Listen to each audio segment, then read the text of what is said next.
So I've seen the first 2 episodes for Your Friendly Neighborhood Spider-Man, the latest Spider-Man animated TV show, and I'm not gonna hold you. It's pretty good. Listen, I was very skeptical of this show since the first look that we got at it. I wasn't really sold, but I'm glad to see this has the true essence and heart of what Spider-Man is. So let's talk about a recap or review. You know what we do here. Starting off, let's address the elephant in the room, the animation style.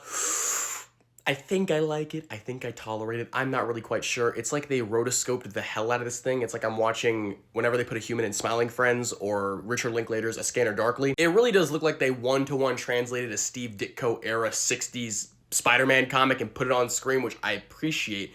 I love these cool little panels. I think the aesthetic rocks. It's just a weird thing to look at sometimes, but it is unique and makes for some really creative sequences, so I'm not going to be a hater. I'm going to just accept. One thing I love about the show is that they really did nail Peter and his ties to his community and him having a lot of empathy. One of my favorite scenes in the show thus far is when he captures a petty thief, returns the money, and he tells the owner of the pizza shop, he's like, don't go hard on him, let him go. He made a mistake. That right there is Spider-Man in a nutshell, and more of that in this show, it's gonna have me coming back for more. Another thing I like about this show is that it doesn't seem to be afraid to go deeper. Literally in like the first episode, we see a character get racially profiled. Like, whoa! In fact, all of the Lonnie Lincoln stuff, showing the flip side of his life, going to his neighborhood and how drastically different it is from Peter's and his worldview.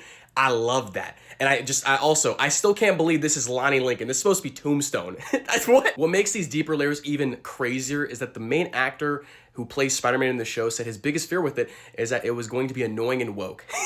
Buddy, what the hell are you talking about? If woke is showing all walks of life in this show because it is set in New York, then why did you sign up? This show is so diverse, and I think that's really cool. Because let's be real, why did Norman Osborn always have waves in the comics, but he wasn't black? But besides all that, it's cool seeing adjust to school life, making new friends. I think they're all pretty fun thus far. Much like MCU Tom Holland Spider-Man, this Peter is also in love with a taller, light-skinned woman.